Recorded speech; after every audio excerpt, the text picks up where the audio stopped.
Tio, estamos chegando em mais um episódio do nosso podcast para entender o mundo.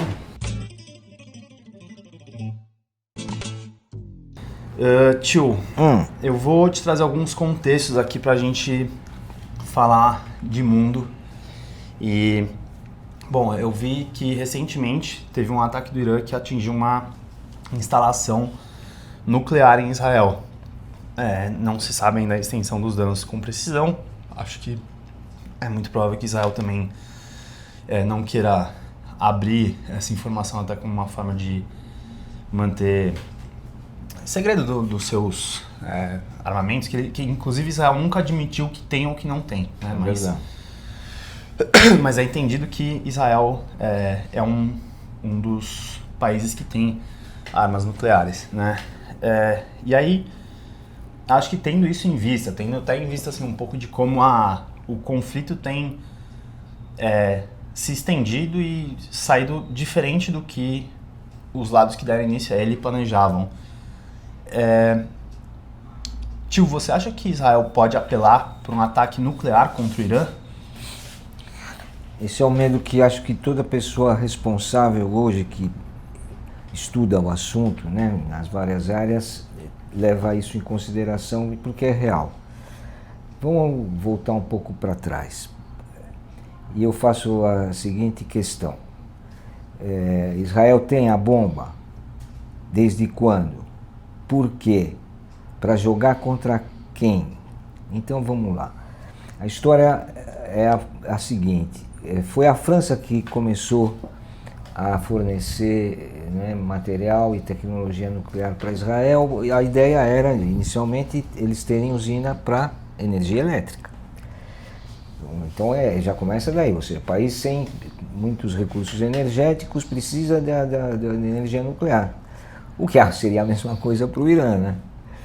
Mas então Israel começa com França, apoio da Inglaterra, depois dos Estados Unidos.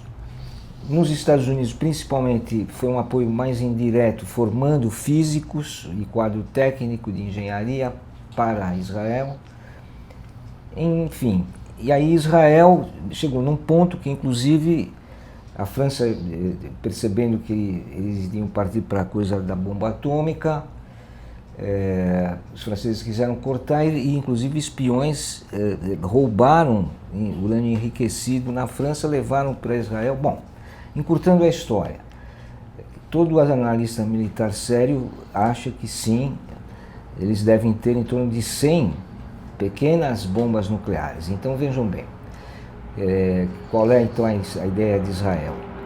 Você ter 100 nukes, né, que chamam de pequenas bombas nucleares miniaturizadas, com foguetes... Né, tática essa? É uma arma nuclear tática? Uma arma nuclear tática. E aí então qual é a ideia? Ora, veja, se você dispõe desse material, né, então você ganha um poder dissuasivo ali na região, e aí então Israel primeiro tem aquela ideia, bom, eu preciso desenvolver a arma nuclear por quê? Contra quem? Até os anos 70 eram os árabes, né? O perigo viria dos árabes. Teve a guerra do Yom Kippur, 73, 74, né? Então, a crise do petróleo. Depois que caiu o regime iraniano, então a coisa começou a se voltar com esse negócio do Irã. Então, veja, enquanto, na verdade, do ponto de vista da geoestratégia, para o Irã, não tem muito sentido eles terem a bomba atômica, porque justamente, como eu digo, para jogar contra quem? Para jogar contra Israel e matar os palestinos. Não faz muito sentido. E em volta deles, eles têm China, a Rússia, são potências nucleares. Então a defesa do Irã é pensada em outro nível. É pensada no nível dos mísseis que eles desenvolveram. Né? Israel já não. Israel tem, digamos assim, uma arma para uma chantagem política muito grande, que é justamente que eles, de alguma maneira, né, capturaram do Ocidente, né, o poder de ter uma decisão sobre arma nuclear. E isso deixa os Estados Unidos apavorados, porque, obviamente, se chegar nesse ponto, o que os Estados Unidos vão fazer, né? E eu acho que justamente o Netanyahu, o alto comando israelense, joga com essa carta. Certo. E, tio, eu, assim, quero... A gente falou que a guerra ela não progrediu conforme Estados Unidos e Israel imaginavam, ou pelo menos os Estados Unidos, a gente não sabe muito como que Israel tinha de plano ali também.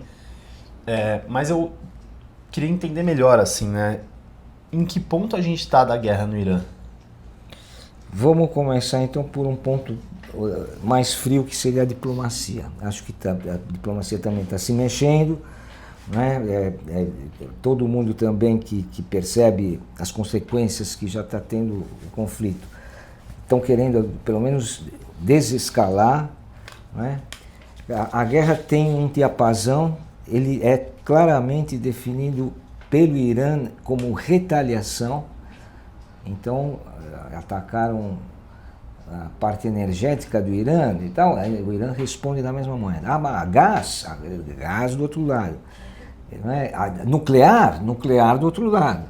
Tá certo? Então o Irã está mostrando que tem capacidade de retaliação. Né? Então isso vai colocar a situação, está colocada essa situação, num impasse muito sério, porque Israel tem demonstrado capacidade para ampliar ainda mais isso. O preço do petróleo já explodiu, o gás, a energia já está comprometida daqui a muito tempo. Vai haver queda de suprimento de energia, vai ter crise econômica, já está se prevendo isso. Bom, até onde se está disposto a levar isso? É uma questão muito difícil de responder, porque embora os Estados Unidos, junto com a Rússia, comecem a dar sinais, né, de se acertarem, né, um ponto em comum de regulamentar o mercado energético, não deixar a coisa sair totalmente do controle. Então, né, eles estão procurando mostrar que tem responsabilidade para não deixar a coisa escalar muito mais. Mas Israel, eu acho que não pensa dessa forma. Quanto mais eles escalarem, mais tempo de sobrevida o Netanyahu tem.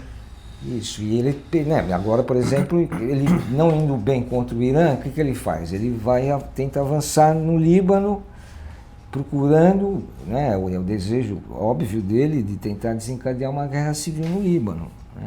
Uhum. Então, agora o Hezbollah vai responder, não sei como que está a relação com o próprio exército libanês, até que ponto. Eu vi que eles estavam retirando tropas do sul do Líbano para não serem atingidos por Israel. Então, e aí agora... E deixar isso ser uma luta só do Hezbollah contra... Lembrando que o Hezbollah é muito mais poderoso que o próprio exército libanês, né? É verdade. Então não sabemos ainda até onde o Hezbollah vai resistir, mas claramente vai resistir mais do que Israel propagandeia, né? Porque já faz tempo que eles têm colocado que o Hezbollah está muito depauperado e tudo mais. E olha, eu acho que uma coisa importante que eu gostaria de falar, também se alardeou muito de que com aqueles ataques todos que Israel fez, na Guerra dos 12 Dias contra o Irã? E também contra os outros todos, né? Eles atacaram todo mundo, né? E teoricamente, inclusive com os Houthis no Iêmen, o Hezbollah, eles atacaram então no Iraque. Então eles cantaram vitória contra o eixo de resistência. Uhum. Começaram decapitando o líder iraniano que articulou o eixo de resistência, o Suleiman, não é isso? E continuaram com a política de decapitação de lideranças, etc. Mas está provado de que não foi nada disso. O eixo de resistência está aí. Iraque, Iêmen, Hezbollah... Nada decapitando os líderes Não, está todo mundo agora e pior. Então, fechando a pergunta, neste momento, do ponto de vista diplomático, Turquia e Arábia Saudita estão dando sinais claramente contra Israel, né? E, portanto, de alguma maneira, tentando acalmar o Netanyahu para, né, não ampliar mais isso, porque vai ter retaliação do Irã, não tem como, e eles já estão querendo sair fora. Os países do Golfo, muito claramente, né, e os Estados Unidos também. Né? Só que os Estados Unidos não podem anunciar isso de uma maneira muito declarada, então eles têm que tentar cantar alguma vitória. Há uma especulação que começa também a ser divulgada de que, não podendo cantar vitória lá no Golfo Pérsico, eles podem tentar congelar um pouco a luta e tentar uma ação surpreendente contra Cuba. Contra Cuba. É possível, porque né, na loucura do Trump... Precisa de alguma coisa em alta para roubar atenção e ele poder sair por cima. E agora o que seria isso também não imagino direito, porque também Cuba é uma ilha que vai resistir também. Está todo preparado para resistir. O que eles vão fazer em Cuba? Então é preocupante o quadro, porque não há, esse me parece ser o ponto central, não há uma diplomacia americana hoje, que a gente possa chamar desse nome. Não é que você fala, não, os diplomatas americanos, não, aquilo, tanto é que é departamento de guerra, não tem mais diplomacia nos Estados Unidos, né? Então ficou complicado. E tio, é sabido que muito do dinheiro que financia as empresas de tecnologia, sobretudo inteligência artificial nos Estados Unidos, é dinheiro do Golfo Pérsico, dos países aliados, Catar, Emirados, Arábia Saudita. E muito se fala na bolha da inteligência artificial. Gente que aponta que o esquema de crescimento dessas empresas ele tem dependido muito mais de uma injeção constante de dinheiro do que de um retorno propriamente em função do que elas desenvolvem, né? E que isso tem dado certo até agora, justamente porque esse dinheiro vem sido sucessivamente investido. Vale apontar também que uma parte... eu vi um dado de que, assim, se não fosse as empresas de tecnologia e inteligência artificial, os Estados Unidos eles estariam em recessão tecnicamente, porque são mais ou menos que elas que conseguiram segurar a economia dos Estados Unidos com um crescimento relativamente ok. Então, acho que tendo isso em vista, né, o que tem sustentado a economia americana, inclusive diante de todas essas loucuras do Trump de tarifaço, minar mão de obra migrante, e pensando que agora os países do Golfo não só estão com a confiança na relação com os Estados Unidos talvez abalada, mas eles também podem ter menos dinheiro disponível, inclusive por causa da destruição da infraestrutura de petróleo, né? Tio, a economia dos Estados Unidos ela pode ruir devido à guerra no Irã? Bom, uma economia tão grande que ruir é uma palavra acho que muito forte, mas eu faria um raciocínio estratégico, porque é justamente disso que se trata. Os Estados Unidos apostam na continuação do petróleo como a energia top. Por isso que eles negam o negócio do aquecimento global. Porque o poder deles é baseado no petróleo, eles querem que o petróleo continue sendo o carro-chefe da energia. Dane-se esse negócio de aquecimento global. Para eles acham que isso é besteira. Pois bem, as duas outras grandes potências, a Rússia e a China, estão apostando diferente. Estão apostando na transição energética. A Rússia também? Sim, a Rússia principalmente por causa do gás. O gás, fazer o gás, né, ele é estratégico, né, na transição energética. O gás, eles são muito ricos em gás. Então, a Rússia no gás, tanto é que estava abrindo gás para a Europa. Não tinha problema nenhum. Isso ia melhorar, né, inclusive do ponto de vista ambiental, ia melhorar a coisa dela. Né? Você tirando o custo tanto em aquecimento, que se gasta muito petróleo, quanto no transporte também. Então, Mas não, por quê? Porque os Estados Unidos apostam nisso. E tendo o controle disso, desse recurso estratégico e sendo ele o recurso principal, então, America Great Again. Uhum. Então essa que é a estratégia, né? Agora, portanto, nós estamos com simultaneamente uma luta que eu diria que é estratégica, uma luta energética e uma luta que é ambiental também, né? Tudo misturado nesse conflito que está diante dos nossos olhos, né? Porque conforme ele se defina, um lado vai predominar, né? E eu espero que seja justamente o de diminuição do uso do petróleo, né? Muito bom. Tio, a gente, falando em Rússia e China, é praticamente certo de que ambos os países têm fornecido tecnologia e inteligência para o Irã, o que tem inclusive permitido que o Irã faça ataques tão bem sucedidos e também consiga se defender melhor do que ele se defenderia sem o uso esse apoio, né?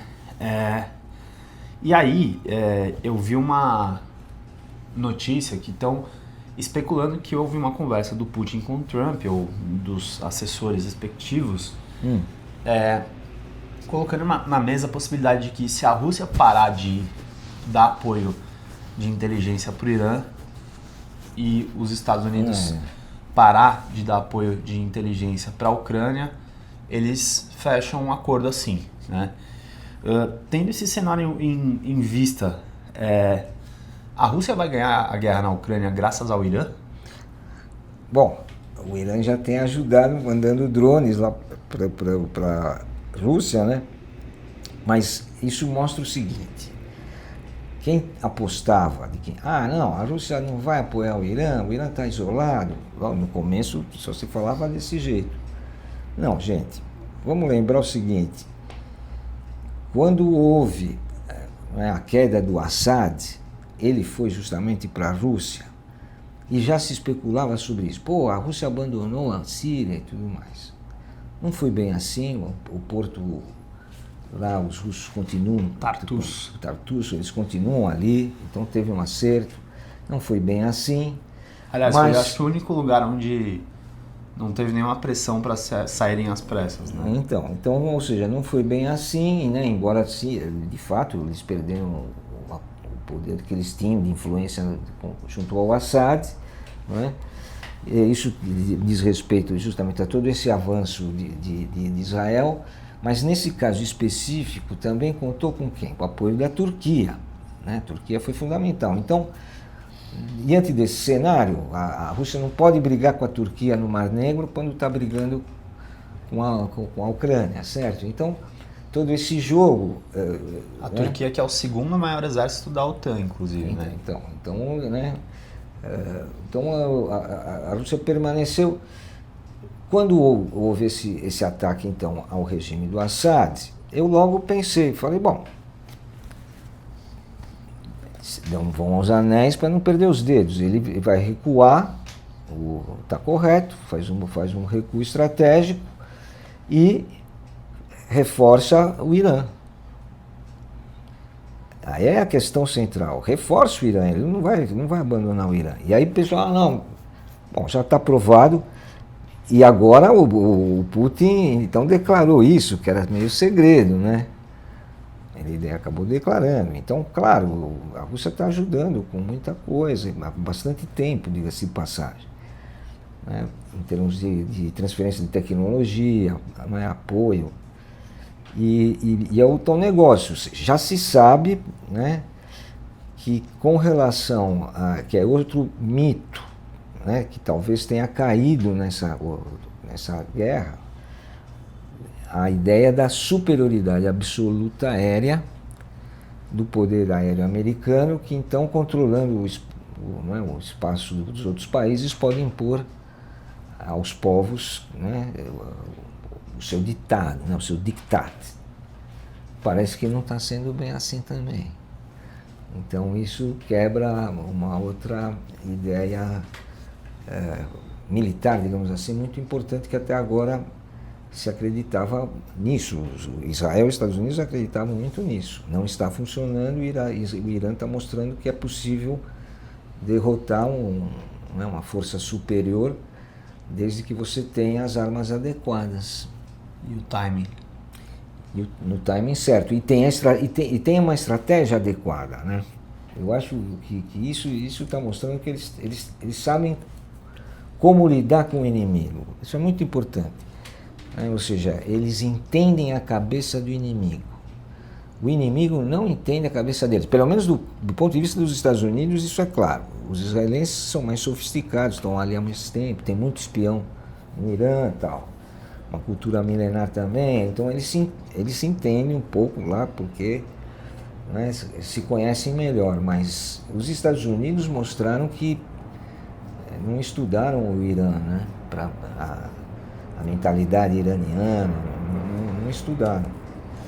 E isso me deixa um pouco receoso de quais os planos efetivos do Netanyahu, porque era ele, né, o mais ensandecido, querendo degolar toda a cúpula do xiismo, né, dos ayatolás. Então isso dá uma ideia de que ele está disposto a usar bomba atômica. Sim. Tio, vou trazer um pouco para o Brasil a nossa discussão. A gente já começa a ouvir que o preço dos fertilizantes está aumentando muito. O Brasil ele tem uma grande parte de compra de fertilizantes que vem do Golfo Pérsico, notadamente do Irã mesmo. E isso já começa a se especular que vai ter um impacto no aumento do preço dos alimentos. Aumento de preço dos alimentos, aumento da comida na mesa do brasileiro, e pode afetar a popularidade, o que em um ano de eleição é algo muito estratégico. Então, a pergunta é, tio, como a guerra no Irã pode afetar o Lula? Bom, do ponto de vista da propaganda do Bolsonaro, já está sendo explorado isso. Já vão... então vai acontecer tudo isso, a desgraça. Né? Vamos com calma. Primeiro de tudo, isso é tudo muita especulação. Né? Porque ainda não se tem claramente os efeitos nos vários mercados. A única coisa que sim é ruim para o Brasil desde já é que, do ponto de vista de fertilizante, vai ter problema. Mas por quê? Porque é o agronegócio que usa fertilizante, não é a produção de alimentos propriamente. Tá? Então, a produção de alimentos vem de outra forma de agricultura e tal. O grande importador de fertilizantes é o agronegócio. Tá? É a soja que vai sofrer. Monocultura, extensiva, né? Então, agora, também, o que foi feito?